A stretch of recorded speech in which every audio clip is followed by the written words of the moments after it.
malicious in the chat at all. At all. Welcome to the BWI Live Show. I'm Thomas Frank Carr. It's June, and we're getting a lot of 2024 previews for the upcoming football season.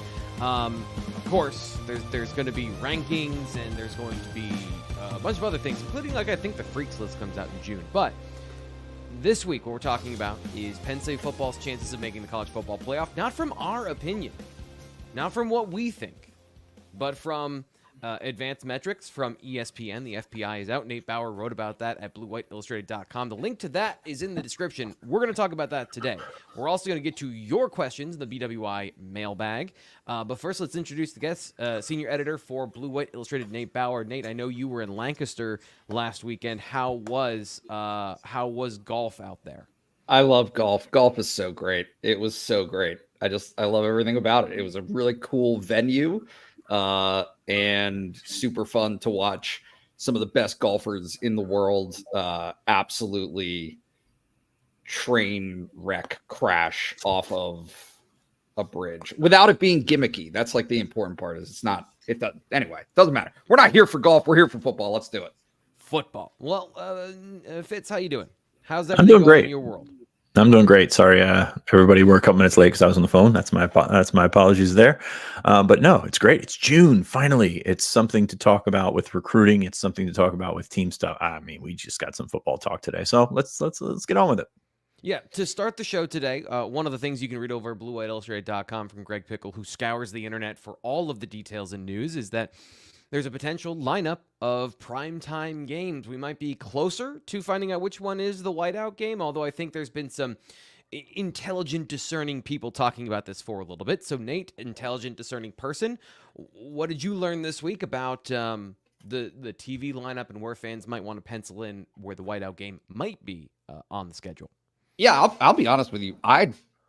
I have no idea what they're going to do, and I don't think anybody else does either. There's been plenty of conversation about it. I don't think they know what they're going to do, right? It is the paradigm has changed. It is no longer within your purview as an athletic department and a football program to set your own schedule. That's just the reality of it, including West Virginia wanted a night game Thursday or Friday. And guess what? They don't get it. They don't get it. They're going to have a big noon Saturday game hosting Penn State to open the season. So it is not as though this is a challenge unique to Penn State.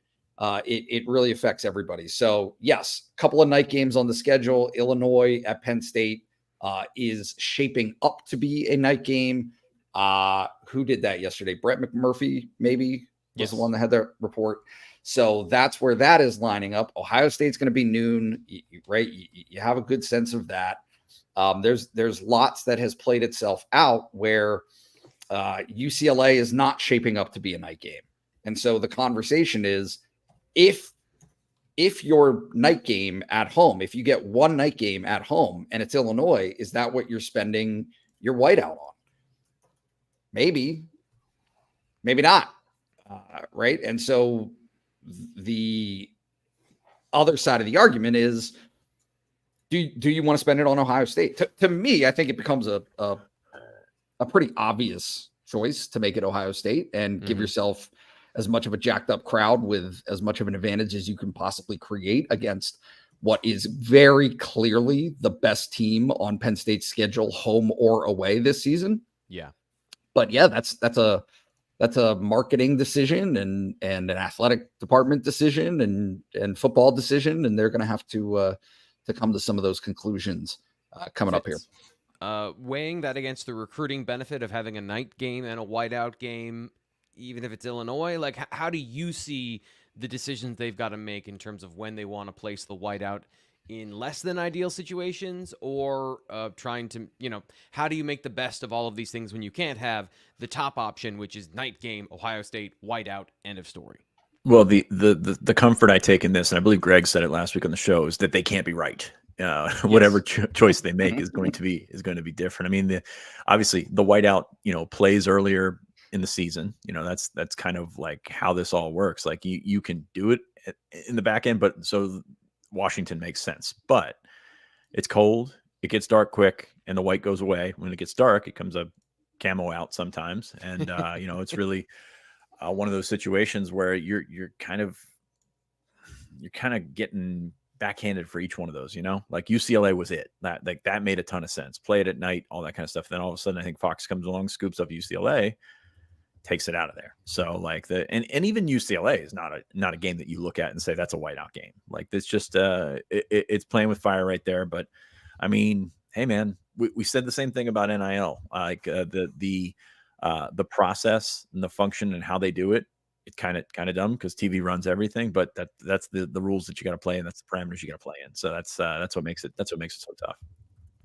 This is a conversation. I believe we had this question last week in the BWI Mailbag, which is coming up later in the show. We're not talking about that this week. We got a great list of stuff coming up later in the show as well. So it's a pretty full mailbag from the Blue White Illustrated message board. That's the best way to get your question on the show. We love those people. They support us by subscribing to Blue White Illustrated, so their questions do take priority in the mailbag. But I still want to make sure everyone here on the show gets represented. We get a couple questions in. So if you want to be somebody in the mailbag, the best way, subscribe to BlueWhiteIllustrated.com. 2 months for $1. Use promo code PSU1. It's a special offer because you're coming from our YouTube family. We want to give you the option of getting an extra month of trying us out for $1. We will do everything we can to give you the best possible content anywhere for Penn State football, basketball, recruiting, wrestling, everything that is on the internet here at BlueWhiteIllustrated.com. So go check it out. That's, again, code PSU1, 2 months for $1. Fitz, we're coming back to you. It's time for a recruiting update.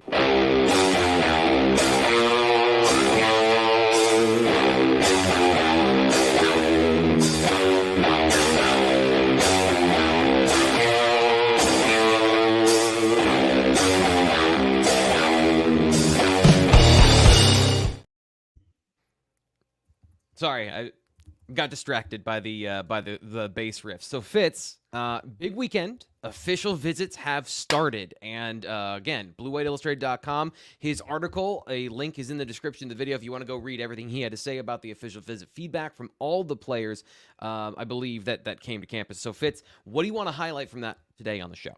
You're going to be very surprised by this, but a lot of visitors very impressed with Penn State and feeling good about Penn State coming out of the weekend. I mean, that's kind of how we talk about this weekend as the set the bar weekend. So Penn State, I think, jumped to the top of some lists this weekend. Now it's about holding on. Now it's about weathering the storm. Now it's about taking all those other visits and figuring things out. So the under hit for the weekend, I still think is going to hit over for the group that was on hand. But that's going to take a little bit of time. We started last week with Lex Cyrus. I'm going to start this week with Lex Cyrus. I still think that Penn State, really good spot for him. I think that everything just makes sense, but when you're in that position, you want to check out all of your options. South Carolina has come on strong there, but I think Penn State still in a good spot. I'm going to put in a pick. If you pick or just go behind the curtain here, I'm going to put in a pick for Penn State because I think they're in a really good spot there.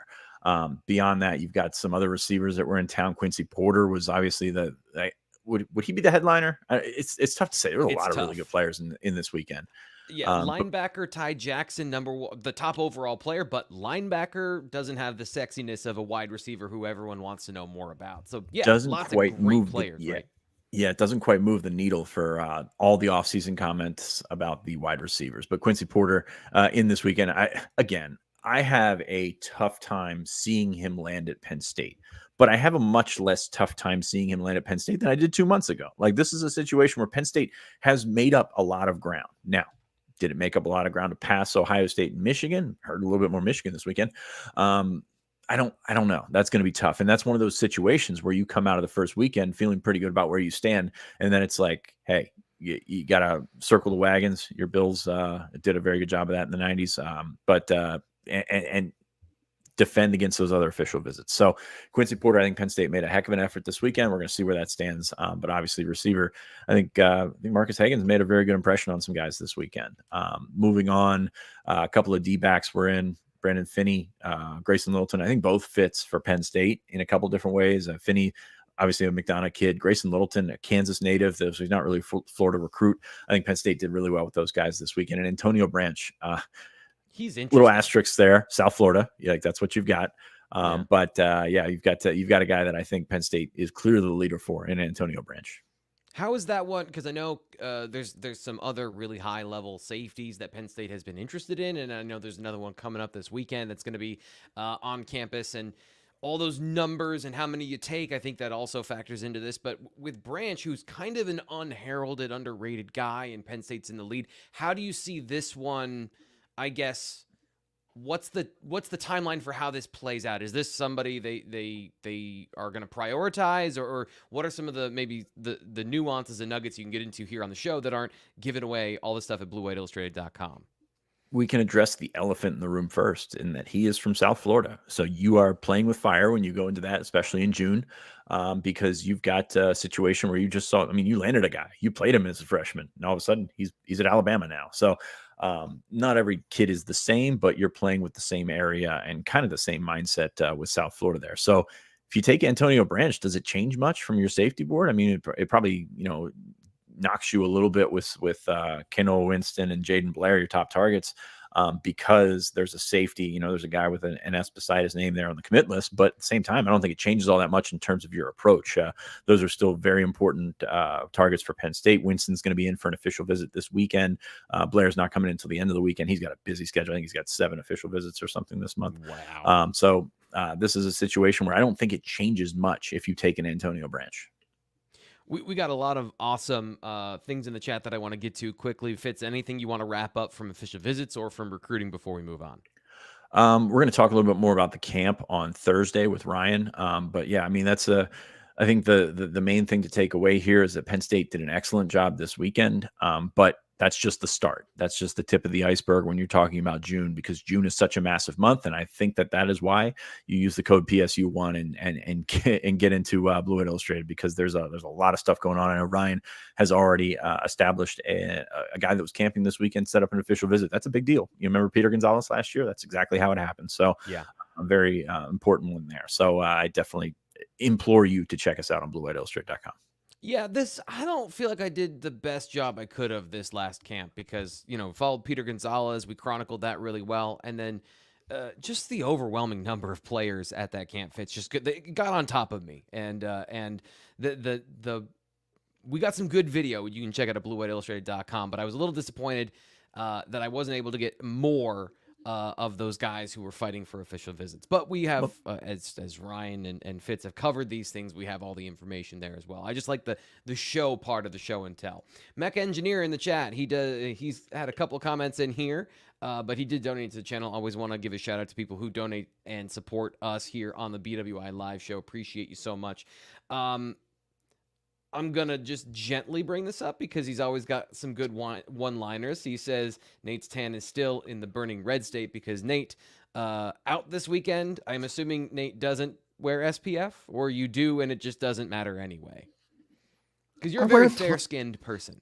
I wear a ton of sunblock. I've added to my daily regimen putting sunblock on before I leave the house. It's like first thing in the morning, throw the sunblock on. It doesn't matter. There's no stopping the sun. My skin it has no defense. I have gotten to the point now, as you may have guessed, that I have to, for the first time ever in my life, put sunscreen on the top of my head because I don't want that to burn. That is this is some fresh snow up here, and I don't want it to get peeled off. I'm trying to leather it up slowly over the summer. Let's get into not follicle talk, but our latest Penn State news update, where there's going to be some conversation about some of the young players that have arrived on campus. Corey Smith, Dejon Lane, Donovan Harbor, all joining the team this week. So that is the latest in the class of 2024 integrating into the football team. But the main thing that we're talking about here in the Penn State football conversation is, of course, the headline of the show today. And that is Penn State football. Are they a college football playoff contender? ESPN's metrics say yes. And again, Nate wrote about this in the description of the video. Go check that out. Read the full thing. We're going to discuss that today. So, Nate, can you lay the groundwork of maybe not all in the nitty gritty details of how the FPI works, but what is it and where did it put Penn State? Those are some great questions, T. Frank. The gist is that after 11 seasons, James Franklin took Penn State to the playoff. It finally happened, guys. They did it. The June 3 crowning has finally occurred for Penn State football. ESPN does obviously that. Look, I respect it, and I don't know how you guys feel about it, but I like it. They put a mathematical spin on things. It is not the BCS, right? So it doesn't actually dictate a winner or loser, but it gives predictive models as to how good they expect teams to be relative plus and minus to an average college football team, right? So there's a bunch of these, right? The FEI is one, SP plus is one, and so you have with ESPN these FPI, and basically they think good things are happening for Penn State football this season. That is kind of where they lay this out. I'll give you guys the numbers here very briefly. Penn State's total FPI is 19.8, which whatever, right? But that means that Penn State is expected to be 19.8 better than an average football team in college football. So almost 3 touchdowns better. There are only 5 teams above Penn State in that category. That includes Georgia, Oregon, Texas, Ohio State, and I believe Alabama. They are projected to go to the playoff. They are projected to have a 20% or better chance to have a bye in the playoff, based on ESPN's model. They have a projected record of 10.1 wins against 2.3 losses. They have a 7.1% chance to go unbeaten, a 22% chance to win the Big Ten. It's almost a 60% chance to make the playoff, 13% to make the national championship game, and 6.6% chance to win it. So they did it. On the whole, a better chance than not of making the CFP, and then the percentages from there are what they are in terms of, sitting here right now in June. If you project these things out before all of the football happens, Penn State has a good opportunity to make the college football playoff, and then from there, the opportunity is open for them to win a national championship at varying degrees. So Fitz, I guess, how do you, from a football perspective, how do you view this? Because this is what success says, and we all should listen to success. Obviously, the FPI is biased, and there's always teams ranked way higher than they should be, but that is where it comes in better for Penn State, easier to move up. I'm assuming he's saying the higher you start, the easier it is to suffer a loss and still stay in that area. So I guess where are the things you see as far as differentials between the math and maybe reality? I mean, I think the math sees the consistency, and I know that the frustration of the fan base has been getting over the Michigan and Ohio State bump, but it's been pretty consistent, and it's been interesting to see. One of the complaints that has lingered is that Franklin, loses to teams that he shouldn't has, and he really hasn't done that in all that. Bingo. Duke is here. AG Duke is here with that exact point. FPI says if the team is ranked in the top 10, PSU is projected to lose. So put it on your bingo card. I mean, I don't think that was it. I think they're talking about in Illinois. They're talking about, about that stuff, and they've sort of washed all that out to begin with. That's been an interesting thing, is that has lingered for, I guess the Michigan State, the Michigan State argument is that, Franklin has struggled against Michigan State, and for a large portion of his career here, that was true. And then that has kind of changed, that has changed is the easiest word I could have come up with there, but that is where they're at. And Penn State has become, and I was talking about this last week, you either see Vegas has a 9.5 win line or a 10.5 win line, because Penn State wins 10 games every year. That's kind of where you're at with that. And it's been really remarkable to see that. So I think that's what the math reflects. 10 wins will get you in this year. 9 wins is going to, put you on the bubble. Is there an argument there, Nate? Yeah, I beg to differ. I think 10-2 is problematic. Not problematic, but it's not an auto bid. I just think that because of the way that the Big Ten has expanded and the teams that are in it, there will be multiple teams in the Big Ten at 10-2 by the end of the season. Okay. And so, like, are they all going? Right. Maybe. Like, that's where the money is, right? Right. I mean, maybe are there still auto bids for conferences that don't exist anymore? There was something I was seeing recently where there were contractual bids for certain that would give other teams in other conferences that maybe aren't playing the same schedule or have the same record have to get in to the 12-team playoff. I forget exactly who would, and I'm sorry to spring that on you, but that's something that I think plays into what Nate is saying here. Is you can be 10-2, fourth in the Big Ten, and then somebody else takes a spot because, like in the NCAA tournament for basketball, you have a bunch of teams that have to get in because they're conference champions.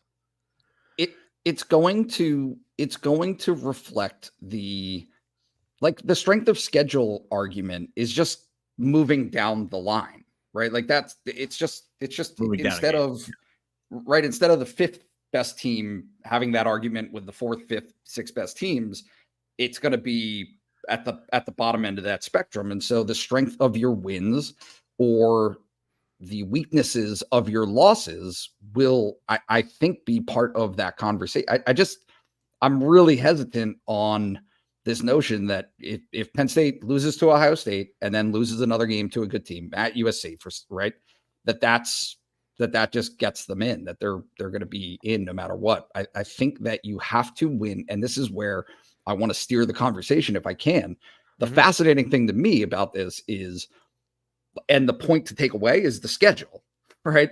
The schedule is markedly different from last season in that instead of 2 top 5 teams on the schedule and then a bunch rated 80th and below, Penn State has 1 team in Ohio State on the schedule this season. And then everything after that gets, to me, super interesting, right? They have 18 Southern Cal, 31 Washington. They have West Virginia at number 35, Wisconsin at number 39, UCLA at 40, and Maryland at 46. So there's a duality to the conversation. On one side, we love a good duality, by the way. I love the best dualities. You can, all right, say you lose to Ohio State. Fine, right? That's the anticipated result of that game. There's a bunch of meat in the middle that you can win games and separate yourselves, but also that's your really only opportunity to impress, right? The committee at the end of the year, your only opportunity to impress them based on the way things are projecting right now is by winning that Ohio State game. Like that's the only game on the schedule that would qualify or quantify as like a great win for this team this season. So everything else would be kind of in the middle? Fitz? Is that what he's saying? This is a dumb question because it's putting you guys on the spot without researching it. Are they still doing like the rankings starting in Halloween? Because that, if you look at Penn State's schedule, that makes it very interesting there, because that could be like boosting them up. I don't want to put wins in their mouth, but that could be really boosting them up before that Ohio State game. Yeah, I think that as far as I know, there hasn't been any change to that. It would make sense from all of the things that ESPN wants out of it. They want that ratings bump from that show. And yeah, it always seems like there are some obvious rankings that happen to promote a game coming up, or there's teams that are ranked in a curious spot knowing there's more information coming. Nate, are you saying that having a wider delta of good teams but not as many high top tier teams is actually bad for Penn State? I don't know. To good? No, I think that's my point. Is you got to see everything's new, right? Yeah, Things change, like how, and you see this with the NCAA tournament every year, where the things that they take into account, and it's happened with football too. You've seen it with the playoff previously. It's never a standardized list of what a committee feels is important. And so to me, it's like, all right, if Penn State, like what if Penn State beats Ohio State and then loses 2 games to they go over on the West Coast. Let's just say they're bad at travel, right? Or at Wisconsin, at USC, but they beat Ohio State. Beating Ohio State, I think under that scenario, they get in, right? But if the inverse is true and they lose to Ohio State and lose to Southern Cal, again, projecting that these projections are accurate or somewhat reflect reality, and Penn State's only wins are sub 30 metric type teams, is that 10-2 record going to get Penn State in? Sorry, I got distracted in the chat here by R. Gra. He says, just get in. That's a loser's mentality. What good is it if they get destroyed by a team they should beat? Let's move the goalposts again. Like, I love it. Move them. Yeah. There's one, actually, no, there's one set of goalposts that have never moved. If you don't win a national championship, you're an epic failure. That seems to be in the span of Penn State football and college football. That's the reality. Do you think, Fitz, and I want to ask a question we can have a conversation about, and that's really why those questions frustrate me. That's the end. You have put a period on the sentence here when you say things like that. From a recruiting perspective, does getting into the college football playoff give a boost? Is there any sort of like anecdotal evidence you've seen? Is that something Penn State could sell as a building thing? Or if you want to, you can say, 12 teams, they never did it when it was 4. They're obviously just being let in because we've lowered the standards. How does that dynamic of the actual building of a football team and getting better, how would a college football playoff berth actually help the team? Or is that something that can't be determined until they take advantage of it? It's already being used against them as Penn State's reputation of the best of the just good teams, but not good enough teams. Like that is kind of how it's been laid out there, and that's still going to be out there. I don't think that's going to change. While recognizing that the funniest possible thing that can happen is Penn State could get the 4 seed, so they would have been in last year. That's not. I mean, I thought about that this morning. For sure. That's a triality. That's the third thing that we're throwing in here to our duality. But no, I think it is being used against them because it's like the recruits that I talked to, and I've just caught this with guys that I talked to this weekend. Talked to Beckham Kritzel last weekend, that the fan base mindset of not being able to beat Michigan and Ohio State is bleeding over into. It used to be I'm the piece that can help them win a national championship, and now it's I'm the piece that can help them beat Michigan and Ohio State, which splitting hairs at the top there because they're 2 fantastic programs. One's a national title defending national champion, but it tells you that the goalposts there have moved a little bit in terms of the perception of this program as a top 15 versus top 12 versus top 10 versus top 4 program. You know, that's kind of how that's worked against them. So I think you have seen it in the last year or so. And a lot of that has to do with just not being able to get over that hump. And we talked about it coming into last season, how important it would be to be in that first 4 before it goes away. Well, they didn't. Yep. And now they're going to have to figure out how to make the most of that. So that'll be fun to finish. But yeah, I think that the goalpost there has moved a little bit, and it has hurt Penn State a little bit in recruiting. Anything else on I want to talk to the chat. Multiple chat questions or comments that I have to respond to. Let me throw them up here. Okay.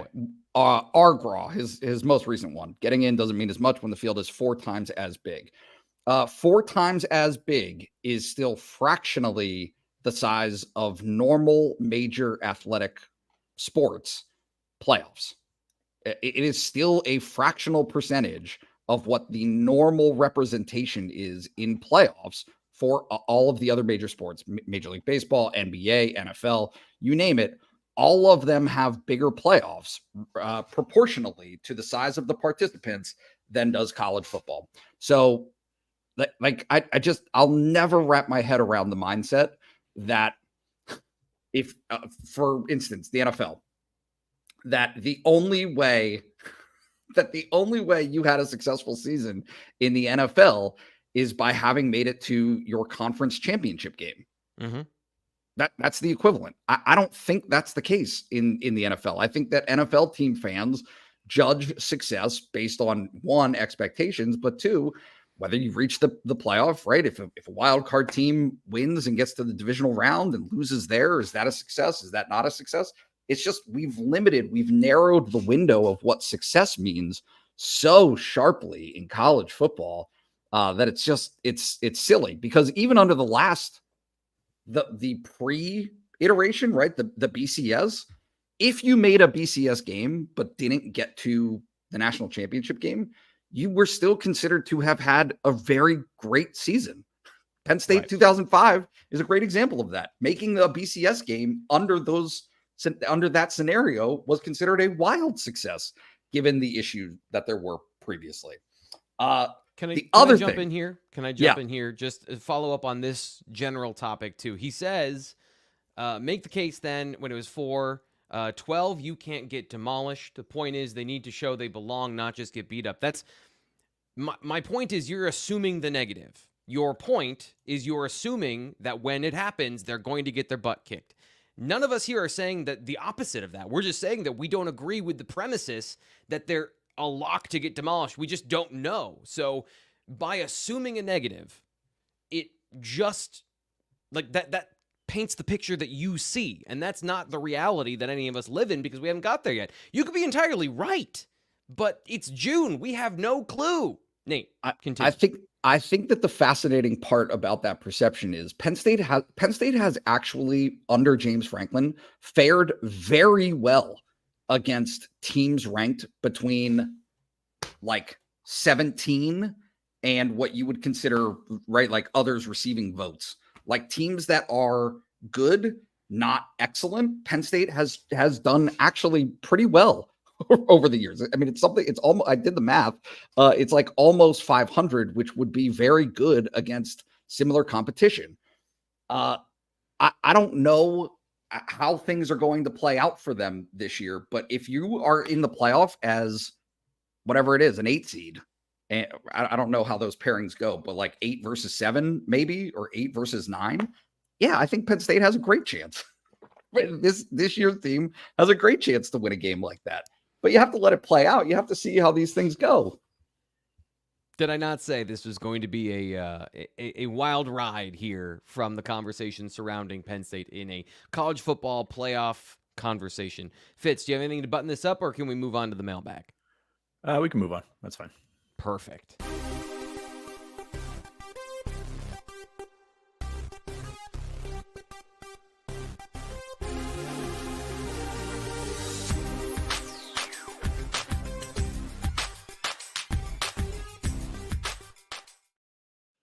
And by the way, we do appreciate the discourse and the discussion in the chat. I think it's actually been really good today. And I think there's been some really good points made by people who don't see a rosy picture for Penn State, and for people who want to view optimistically what's going to come in 2024. Let's get into some of the things that are going to be a part of deciding all of that. So let's talk about this. Fitz, I'm going to come to you with this one. Bruno Sultanum, who is a BWI YouTube member who has subscribed to BlueWhiteIllustrated.com, has made that jump. He says, I want to ask about a newcomer in the Big Ten, Oregon. On a neutral field, who do you think would win, Penn State or Oregon? What about home at Beaver Stadium?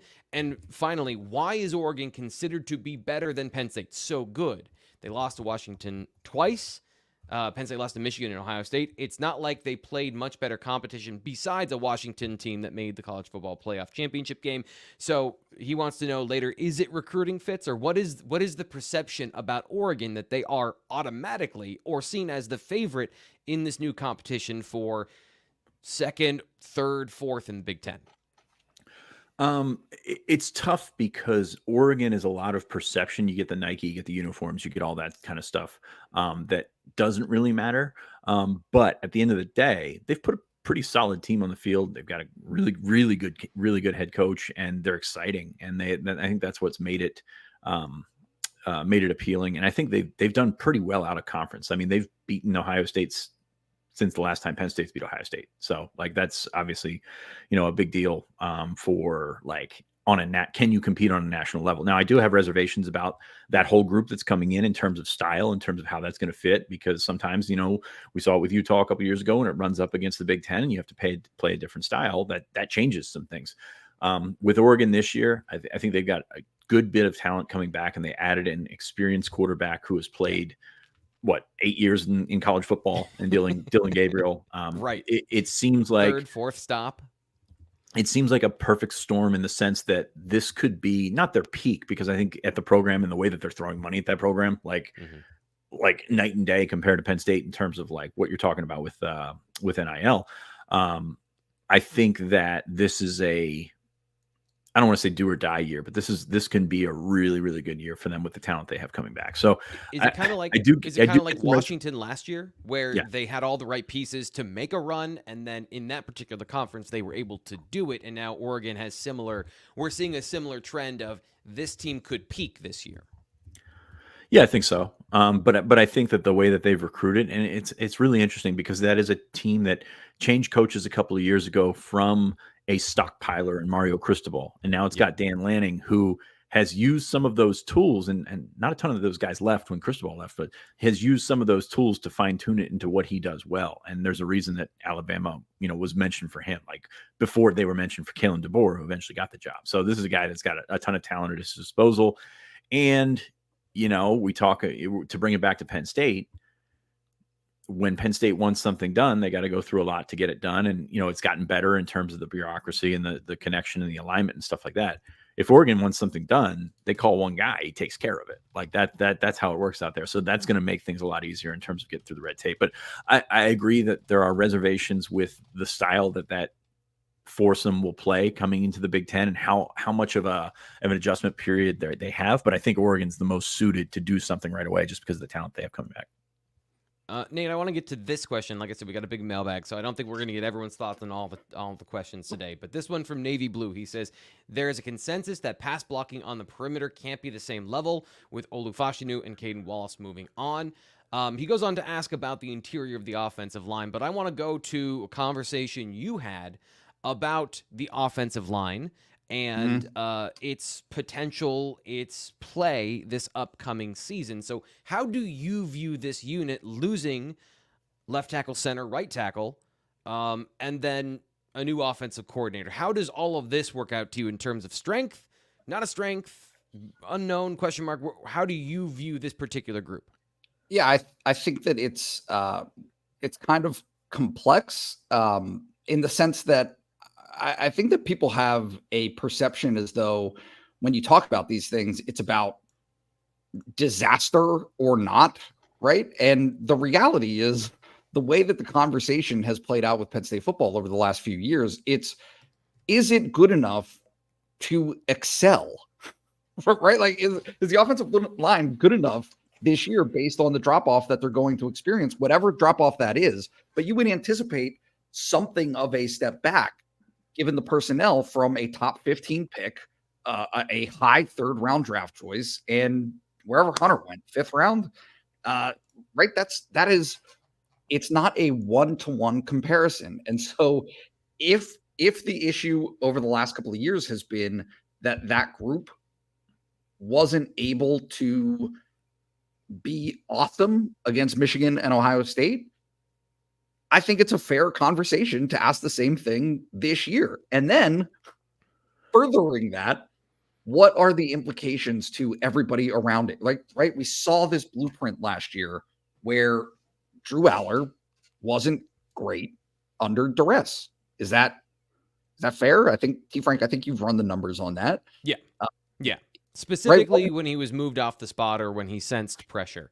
There's some interesting things that we can talk about or move on from on this particular topic. But yes, generally, he was not good under pressure. And so beyond that, now you're asking yourself, okay, if he's not the most accurate quarterback under duress, does he have receivers that can bail out that inaccuracy? That's how that works, right? It's a domino. It's a chain effect. Do you have other components that can hide your deficiencies? And at the end of the day, I think that there are reasonable questions to be asked. And I'm not saying that they can't answer them, right, affirmatively. There is every opportunity for guys to get better, for the offensive line to be better now than it was in the spring, for Drew Aller to be a different quarterback, to have those experiences in his pocket and make better decisions and do better things. I mean, first of all, his decision-making was fine for the most part last year. He stayed out of trouble overwhelmingly, but can he make more accurate passes? And can the receivers that he has on this team this season, many of whom are the same as last year, make plays that they didn't make last year. I don't know. Yeah. I don't know. We're going to find out, but it's Yeah. not just about the offensive line. It's, hey, even if the offensive line is pretty good this year to great, which is fair, when pressure happens, what happens? How do those other pieces respond to that? Because guess what? It's going to happen. They're not going to give him an outstanding pocket all the time. Can he run? Can he rip off a couple of first downs running the football? I think there's a lot of questions to be answered on that end of things. There's one thing I just want to quickly talk about this part, which is to the second part of his question about pressure coming from the interior. One of the biggest problems I think I've seen from quarterbacks is not just pressure.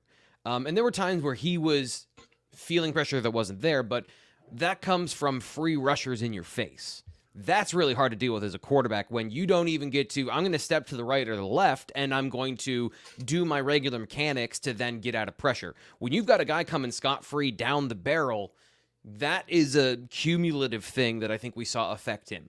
But if they're in a situation where they don't have that this year from a schematic standpoint on the offensive line from the scheme on down, because the question was about coaching, and I think coaching is also a part of what is the plan in X situation, which comes from the offensive coordinator. That part has changed this year. So I think that stuff can change. And then there's the recognition and the execution from the offensive lineman, which does go into the positional coaching. Fitz, what are your thoughts about some of those things surrounding the way that part of the interior of the offensive line operated last year? And do you think that situation changing improves? Do you think the players in the middle have improved? What are your thoughts on not the tackles, but the interior, where some of those real problems were last year? Well, you've got veterans there, which is good. Now you're taking a step back at center, I think, because Hunter Norzad played a lot of football, not just here, but at his previous stop as well. Sal's been in there forever. A lot of that, I hate to pin this on Nate, but a lot of it goes back to the quarterback making the right calls, making the guys aware of what he's seeing, because when you're down in that stance, you can see some, you can't see everything. So I think there's going to be that, and there's experience there. Venga's played a lot of football. JB's played a lot of football, so it helps. But to me, it's a lot of that's going to be on the center, and we don't know how Nick Dawkins or eventually Cooper Cousins is going to respond to that. So I can't look at it and say, hey, it's going to be better. It's going to be fixed. You can coach up all that stuff during the week, and then all of a sudden it can go away. And we saw that Illinois, for example. You find a game wrecker on the interior, that does some things. So, yep. So I think they'll be probably in the same realm, but expecting that to be fixed, I just don't know that's going to happen. So we'll see. I think that's one of the main things that Andy Kolnicki has to do for Penn State's offense this year, is to put the offensive line in a situation to succeed. And there's a lot of variables there that go into that. Here's another nuts and bolts question. Fitz, I'm going to come to you with this one, with the mention that Andy Kolnicki probably featured more run-heavy offense, which I think Penn State wanted to be a run-heavy offense last year. They just had to throw the ball because it didn't work the way they wanted it to. That being said, will there be more of a role for a third running back this year? That part, and then who's in the lead of the race for this moment, which of course it's June. They're working out. We aren't, watching any of those practices, but what's your feel on that third running back spot, of its value and the names involved? I'm going to go with no. I don't think there's going to be more of a role for the third running back, and Trey Potts did what he did last year, did a good job. Probably Trey probably had fewer touches than people think. Like, he was effective with his touches, right? Especially look at the Northwestern game. But really, it was an injury dependent situation there, and I think that's going to be the case this year with Singleton and Allen coming back. Yes, you need a third back, but I don't see them finding themselves in a position where Cam Wallace, who's probably the leader right now, Quentin Martin, there as well. I don't see a situation where you're leaning heavy. I think there's a decent sized gap between those first two, and Penn State knows that this is probably the last ride for both of those guys, so they're going to have they're going to lean on them as hard as they can. I think that's a great point too, when you fold in how many receivers and tight ends they need to get into the game as well, where you're balancing all of those things, not just RB 1, 2, and 3. This one, Abdul Carter. This is on your bingo card of things we've talked about this offseason.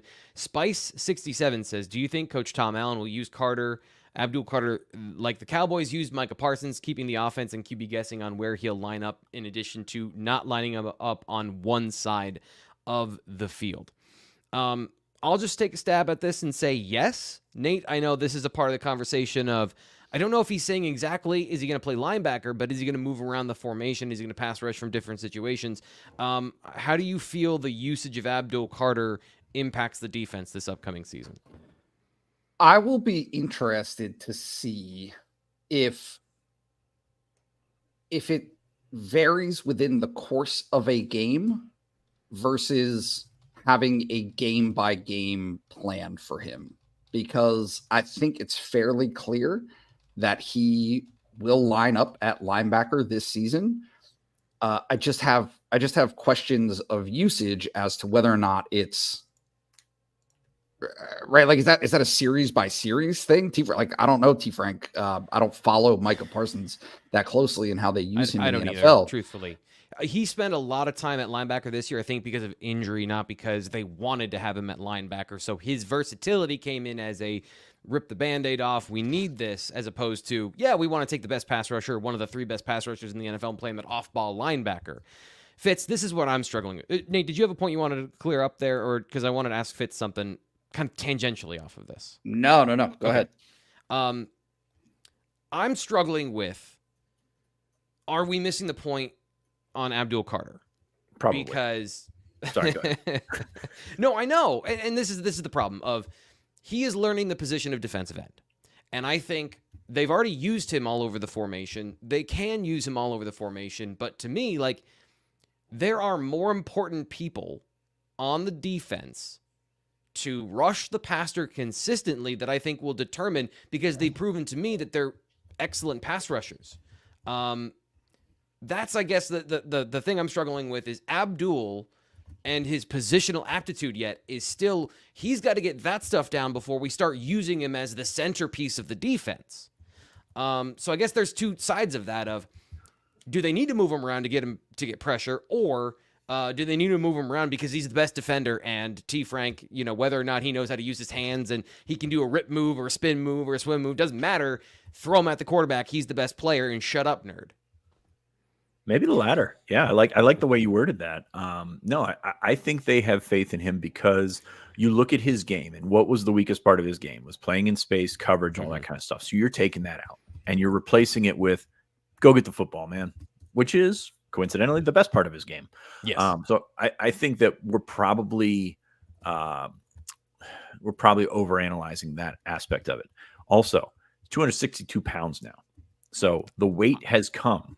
Yes, the weight has come easily. This is a guy that was holding off weight at 250. God bless him. I wish I was the same. But it's a situation where I think he's becoming naturally what he probably was destined to be, and that was a defensive end. And if you read my coverage back when I was covering him in high school, kind of thought that he was an edge. He's got length. He's got a lot of things that you like as an edge. But yes, he is going to continue to have to learn those things. But I think we're probably overanalyzing how much that's going to take to get where he needs to get, which is to the quarterback.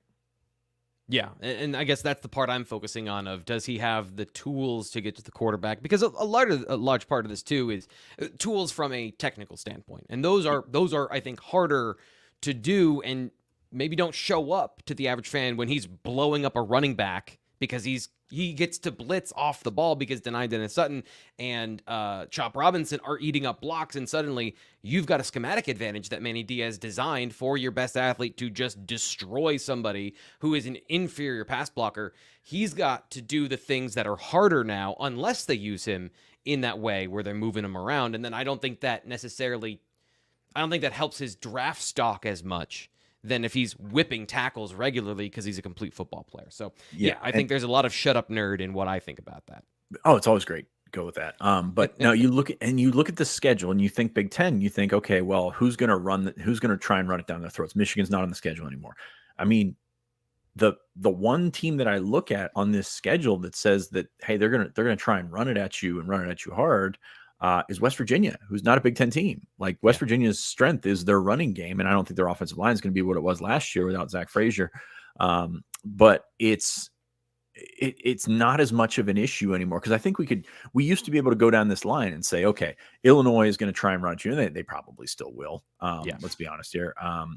USC, maybe, depending on who they have in their backfield. Wisconsin, you got to play a 5-tech against Wisconsin and Iowa, but that's not what the offense is anymore. Ohio State, of course, is going to run the football, so you need your best. So to me, it's about taking those 7 guys, the front 7, which I think you can make an easy argument that there's more talent up front than there is at the second level, and just sort of shuffle through those guys. Play Abdul at one position for one play.